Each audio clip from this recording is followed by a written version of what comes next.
మహోన్నతుడు, మహాగణుడు, పరిశుద్ధుడైన యేసుక్రీస్తు ప్రభువారి అత్యంత శ్రేష్టమైన శుభకరమైన నామమున ప్రియ దేవుని పిల్లలైన మీ అందరికీ శుభాలు, ఆశీర్వాదాలు తెలియచేస్తున్నాను. మరొక మంచి రోజును మనం చూసి ఆయనను స్తుతించడానికి, ఆయన గణపరచడానికి అవకాశం ఇచ్చారు. ఆయుస్సు ఆయన వశము. ఆయుస్సునిచ్చిన దేవునికి మహిమ చెల్లిస్తూ ఈ దినము ఆనంద సంతోషాలతో దేవుని సన్నిధిలో కొనసాగుతాం. హల్లెలూయా.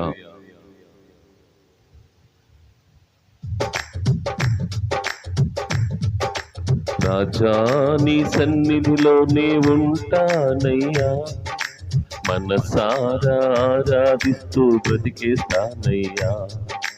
రాజా నీ సన్నిధిలోనే ఉంటానయ్యా, మనసారా ఆరాధిస్తూ బ్రతికేస్తానయ్యా.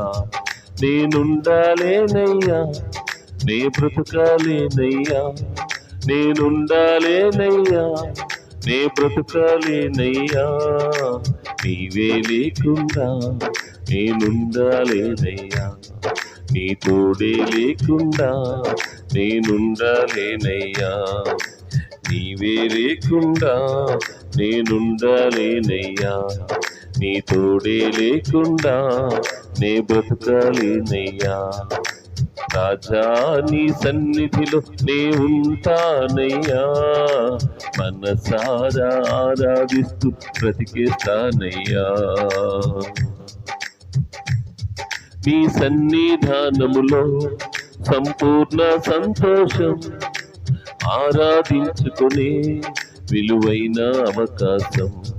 నీ సన్నిధానములో సంపూర్ణ సంతోషం, ఆరాధించుకునే విలువైన అవకాశం. కోల్పోయినవన్నీ నాకు ఇచ్చుటకును, బాధల నుండి బ్రతికించుటకును. కోల్పోయినవన్నీ నాకు ఇచ్చుటకును, బాధల నుండి బ్రతికించుటకును. నీవే రాకపోతే నేనేమైపోదును, నీవే రాకపోతే నేనేమైపోదును. నేనుండాలేనయ్యా, నే బ్రతుకాలేనయ్యా, నేనుండాలేనయ్యా, నే బ్రతుకాలేనయ్యా. నీవే లేకుండా నేనుండాలేనయ్యా, నీ తోడే లేకుండా నే బ్రతుకాలేనయ్యా. నీవే లేకుండా నేనుండాలేనయ్యా, నీ తోడే లేకుండా నే బ్రతుకాలేనయ్యా. రాజా నీ సన్నిధిలో నేనుంటానయ్యా, మనసారా. ఈ మంచి సమయంలో నేను మీ అందరితోనూ చెప్పే విషయము ఒక ఉపమాన రీతిగా మనం ముందుకు వెళ్దాం. ఈ లోకంలో నీకు ఏది కావాలి? భూమి మీద భక్తియా, లేదా పరలోకంలో మనుగడ? అది నువ్వు గమనించాల్సిన అవసరం ఎంతైనా. భూమి మీద నీకు మనుగడ కావాలా? ఈ మనుగడ కోసం మతాన్ని ఆధారం చేసుకుంటావా, లేదా నిత్యత్వంలో నీకు నిత్య ఆనందం కావాలా? దీనిని నువ్వు తప్పక గమనించాలి. ఈ వాక్యం అర్థం అవడం కోసం యేసుక్రీస్తు ప్రభు వారి యొక్క ఉద్దేశములు మనం గ్రహించుట నిమిత్తము ఒక చిన్న ఉపమానాన్ని మీతో మాట్లాడబోతున్నాను. అది కొంచెం మీరు గమనించగలిగితే ప్రియ దేవుని బిడ్డారా ఎంతో బాగుంటుంది. ఇప్పుడు మన ప్రాంతాల నుంచి హైదరాబాద్ వెళ్ళాలని అనుకున్నాం, ప్రయాణం చేస్తూ ఉన్నాం. ప్రయాణానికి వెళ్ళాం. మనము మొదట ఒక బస్సు ఎక్కచ్చు, అది ఎక్కాలని వెళ్ళాం, అది జరగలేదు, అది అవ్వలేదు. తర్వాత బస్సు నిండా ఫుల్ అయిపోయింది. ఆ తర్వాత ఇంకా లాస్ట్ బస్ ఒకటి ఉంది, దానిలో సీట్లు ఉన్నాయి, అది చివరి సీటు. నీ వంతులో నువ్వేం చేయగలుగుతావు? ఎక్కుతావా, మానుతావా? ఎక్కితే నువ్వు గమ్యానికి చేరతావు, ఎక్కకపోతే అక్కడే ఉండిపోతావు. ఈ లోకంలో నేను యేసుక్రీస్తు ప్రభు వారి గురించి కూడా ఇదే చెప్తున్నాను. ఈ అంత్యకాలములలో అనగా ఈ కడవరి దినములలో నీవు యేసుక్రీస్తు ప్రభు యొక్క వాహనం ఎక్కితే నువ్వు నిత్యత్వానికి వెళ్తావు. ముందున్న కాలాలన్నింటినీ గుర్తించి ఆ కాలం మందే, ఆ కాలం మందే, ఆ కాలం మందే అంటూ ఆ కాలంలో మనల్ని నెట్టుకు నేడున్నటువంటి భవిష్యత్తును మరిచిపోయేలా చేస్తుంది మతం. ఎస్, ముందున్నారు అనుకుందాం, అయిపోయినాయి కదా. నేడు ఏదుందో, నీ ఎదుట ఏదుందో అది నీవు ఎక్కితే నువ్వు గమ్యానికి చేరతావు.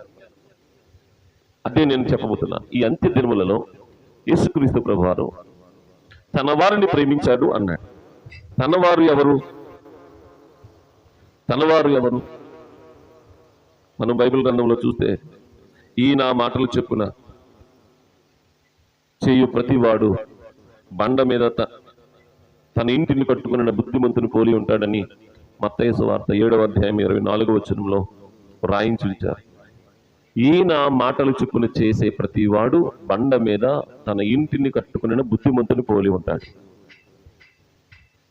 ఏ మాటలు? ఆయన చెప్పినవి ఏ మాటలు? ఇదిగో ఆయన చెప్పిన మాటలు తెలియాలి అంటే ఆయన గ్రంథం చదవండి, ఆయన చెప్పిన విషయాలను చదవండి, అది క్షుణ్ణంగా అర్థం చేసుకోవడానికి ప్రయత్నం చేయండి. మతంగా చూస్తే ఆయనను చదవలేరు, ఆయనను గ్రహించను కూడా లేరు. వ్యతిరేకం కోసం చదివితే దానిలో ఉన్నటువంటి మర్మమును గ్రహించలేరు. ఈ రోజున వ్యతిరేకత కోసం చాలా మంది చదివి దేవునిని లేదా ఆయన చేసిన కార్యాన్ని, ఆయన చేసిన త్యాగాన్ని, ఆయన చేసిన పుణ్య కార్యాన్ని, ఆ బలియాగాన్ని అర్థం కాకుండా మాట్లాడుతున్నారు. అలాంటి వారి యొక్క మాట మీకు ఏం చేస్తుందంటే, నిజమే గతంలో ఉన్న వాటి వైపు తీసుకెళ్తుంది, మరి భవిష్యత్తులో ఉన్న వాటి వైపు నడవలేవు. నీకు భవిష్యత్తు ముఖ్యం, నీకు భవిష్యత్తు ముఖ్యం. ఈ భవిష్యత్తులో నీవు నిత్యత్వంలో ఉండాలి అనేది యేసుక్రీస్తు ప్రభు వారి యొక్క ఉద్దేశం. అందుకు ఆయన చెప్పారు, స్పష్టంగా చెప్పారు, ఇదిగో మీరు సిద్ధపడి ఉండండి, నేను తండ్రి దగ్గరికి వెళ్తున్నాను, నేను ఎక్కడ ఉంటానో మీరు అక్కడ ఉండునట్లుగా మీకు స్థలములు సిద్ధం చేస్తున్నాను. ఎవరికి సిద్ధం చేస్తున్నారంటే ఆయన మాట చొప్పున చేసేవారికే, ఆయన మాట చొప్పున నడిచేవారికే, ఆయన మాట చొప్పున జీవించే వారికే. ఆయన మాట చొప్పున జీవించడం మనం ఎప్పుడైతే ప్రారంభిస్తామో మనము బండ మీద ఇంటిని కట్టుకున్న బుద్ధిమంతులు పోలి ఉంటాం. అంటే అర్థం, ఆయన మనలను ప్రేమించాడు, మనం ఆయనను ప్రేమిస్తాం. అప్పుడు ఇద్దరం ఒకే చోట ఉండగలుగుతాం.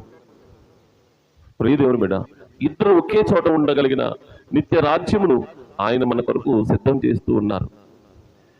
దానికి తీసుకుని వెళ్ళాలని, అక్కడికి తీసుకుని వెళ్ళాలని ఆయన ఈ లోకంలో మనకు ఆయన వాక్కును విడిచిపెట్టి, ఆయన ఆత్మను విడిచిపెట్టి మంచి కార్యములు చేయనట్లుగా ఆత్మ సంబంధమైన జీవము అనగా స్వార్థము, కుళ్ళు, కక్ష, పగ, ప్రతీకారములు లేని జీవితములు జీవించాలి అని యేసుక్రీస్తు ప్రభువారు మనకు బోధించి వెళ్ళారు. అందుకనే కదా ఆయన ఎక్కడ ఎవరి మీద కక్షను పెట్టలేదు, ప్రతీకారాన్ని పెట్టలేదు. ఆయన చేసిన కార్యములు ఆయన గురించి సాక్ష్యం ఇస్తూ ఉన్నాయి. ఆ సాక్ష్యములు మనం గుర్తించవలసిన వారమే ఉన్నాం. ప్రియదేవుని బిడ్డ, నీవు ఈ యొక్క వాక్యాన్ని చదువుతుంటుండగా లేదా చూస్తుంటుండగా నీలో ఒక చిన్న ఆలోచన రావాలి. ఎవరిని ఆయన ప్రేమిస్తున్నాడు? తన వారిని ప్రేమిస్తున్నాడు. యోహాను సువార్త 13వ అధ్యాయంలో ఆయన లోకమందున్న తన వారిని ప్రేమిస్తున్నారు. తన వారు ఎవరు అని అంటే ఆయన మాట ఆలకించేవారు. దానికి ఉపమాన రీతిగానే గొర్రె అని రాస్తుంది. గొర్రె అంటే గొర్రెలు కాదు, గొర్రె అంటే మాట వినేవాడు అని అర్థం. మాట విననివాడు మృగము, మాట వినివాడు సాధు స్వభావం. ఈ సాధు స్వభావముతో ఉన్న వాడిని ప్రేమిస్తున్నాడు. అంటే ఆయన మాటలు విని సాధు స్వభావముగా ఆయన మాటలు నమ్మాలి. ఆ నమ్మటానికి నీకు ఆధారం చూపించమని అడగద్దు. డాక్టర్ గారి దగ్గరికి వెళ్తాం, జ్వరం వచ్చిందనో కడుపు నొప్పి వచ్చిందనో వెళ్తాం. మొదట ఆయన ఇంజెక్షన్ చేస్తారు. వెళ్ళిన ప్రతి వాడికి ఆ ఇంజక్షన్లో ఏ మెడిసిన్ ఉందో అని చదువుకుంటాడా? ఎట్టి పరిస్థితులను చదవడు. ఆయన తప్పక ముందు డాక్టర్ని నమ్మాడు కాబట్టి ఆయన చేసిన వైద్యానికి ఇతను అంగీకరిస్తాడు. డాక్టర్ గారు దానిలో ఏ మందులు ఉన్నాయి, ఏమున్నాయండి అవన్నీ నాకు చెప్పండి, అప్పుడు నేను చేయించుకుంటానండి ఆయన అనగలుగుతాడు. అలాగంటే వాడి యొక్క జబ్బు తగ్గుతుందా? అలా లేవు కదా అందరూని. కాబట్టి ఆయన ఏం చెప్తారో మనం అది చేయడానికి రెడీ అయిపోవాలి. అప్పుడు మనము ఆయన చెప్పినట్టుగా ఉన్నాము గనుక మనలను వినువారు, గొర్రెలు అంటే వినువారు, వినేవారందరికీ నిత్యత్వాన్ని ఇవ్వడానికి ఆయన వస్తున్నారు. ఆయన నిత్య జీవమునకు మనల్ని నడిపిస్తున్నారు.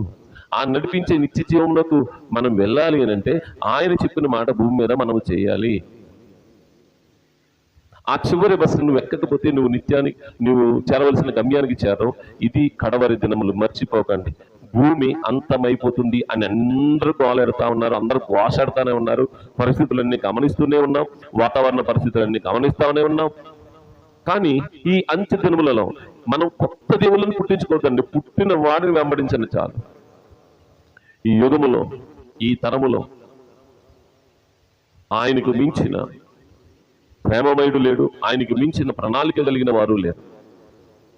కాబట్టి లోకమందున్న తన వారిని ఆయన ప్రేమించాడు. ఎంతవరకు ప్రేమించాడు అంటే యుగ సమాప్తి వరకు ప్రేమించాడు. ఈ యుగ సమాప్తి వరకు గమనించండి. యుగ సమాప్తి బైబిల్ గ్రంథాన్ని ప్రేమతో చదవండి, భక్తితో చదవండి, పరిశుద్ధాత్మ దేవుని సహాయాన్ని తీసుకోండి. అప్పుడు అర్థమవుతుంది. నిజంగా మీకు అందరికీ వందనాలు చెప్పి మాట్లాడుతున్న మాట, పరిశుద్ధాత్మ దేవుని సహాయంతో చదవండి బైబిల్ గ్రంథం. యుగ సమాప్తి అనగా ఆయన ఎప్పుడు వస్తున్నాడో అది యుగం అంతమన్నమాట. ఇక తర్వాత నూతన ఆకాశం, నూతన భూమి, అది వేరే విషయం. అది ఇప్పుడు మీకు చెప్పిన గ్రహించడం కష్టమే కావచ్చు. దేవుని చిత్తమైతే దాని గురించి, నూతన ఆకాశం, నూతన భూమి గురించి మాట్లాడదాం. గమనించండి, లోకమందున్న తన వారిని ప్రేమించాడు, యుగ సమాప్తి వరకు ప్రేమించాడు. ఈ యుగములో ఆయన ఒక్కడే నిత్య రాజ్యములకు తీసుకుని వెళ్ళగలిగిన శక్తిమంతుడు, ఆయన ఒక్కడే ప్రేమామూర్తి, ఆయన ఒక్కడే నీ పట్ల బాధ్యత కలిగిన వాడు. నీవు మతాన్ని అడ్డెట్టుకుని ఆయన దగ్గరికి రాకపోతే వచ్చే నష్టమేం లేదు ఆయనకి, కానీ ఒకవేళ ఆయన సేవకునిగా నాకు కానీ నష్టమేం లేదు. కానీ నష్టం నీకే, నీవే భరిస్తావు. నువ్వు అలా భరించకుండా ఉండాలి అంటే మనసు విప్పి, హృదయం తెరిచి, ఈ యుగంలో ఎవరు, ఈ యుగమందు నీ రక్షకుడు ఎవరు, ఈ యుగమందు నీ గమ్యం ఏంటి, అప్పుడు నువ్వు ఎక్కడికి చేరబోతున్నావు అని తప్పక గ్రహించగలుగుతావు. ప్రియ దేవుని బిడ్డ, మీరు దేవుని నిత్యత్వంలో ఉండాలని ఆశించి ఒక సేవకునిగా బ్రతిమలాడుతునైనా గద్దిస్తునైనా చెప్పడానికి ఒకే ఒక కారణం, నిత్య నరకం యొక్క శక్తి చాలా గొప్పది. దానిలో పడితే నీవు నేను కూడా తప్పించుకోలేము, అదే ఓడ్చుకోలేము. కాబట్టి ఈరోజు ప్రభు నిమిత్తము కొంత నిందైనా భరించు, నిత్య మహిమలోనికి వెళ్తావు, నిత్య ఆనందంలోనికి వెళ్తావు. ప్రభు నిమిత్తం రావడానికి కొన్ని అడుగులు వేయి, నిత్య రాజ్యంలోకి అడుగులు వేయగలుగుతావు. ప్రభు దగ్గరకు రావడానికి ప్రయత్నం చేయి, ఆయన దగ్గర రావడానికి ప్రయత్నం చేస్తాడు. అంతేగాని ఆయన వద్దు అని తలుపు వేసుకున్నావా, నిత్య పాతాళం, దానిలో నుంచి తప్పించేవాడు ఎవడునూ లేడు. కాబట్టి ఈరోజు అంతము వరకు ప్రేమించే దేవుణ్ణి నీకు పరిచయం చేస్తున్నాను. నీవు ఆయన మాట చొప్పున జీవించు చాలు, ఆయన ఉద్దేశం చొప్పున జీవించు చాలు. అప్పుడు నీవు నిత్య ఆనందంలోకి వెళ్తావు. అలా వెళ్ళాలని ఆశతో ఈ మాటలు నీతో మాట్లాడుతున్నాను. దేవుడి మాటలు నీ హృదయంలో నాటబడి ఫలించినట్లు చేయునుగాక. ప్రార్థన చేసుకున్నాం. పరమ తండ్రి, వందనాలు ప్రభువా, స్తోత్రాలు స్తుతులు చెల్లిస్తున్నాను. మంచి దేవుడవు తండ్రి, గొప్ప దేవుడవు, యుగాంతము వరకు ప్రేమించే దేవుడవు నీవే దేవా. నీ మట్టుకు నేను వెళ్ళిపోలేను, మమ్మల్ని తీసుకెళ్ళాలంటే వాళ్ళకి రాజ్యమును సిద్ధం చేస్తున్నావు, స్థలమును సిద్ధం చేస్తున్నావు. నీ వంటి ప్రేమ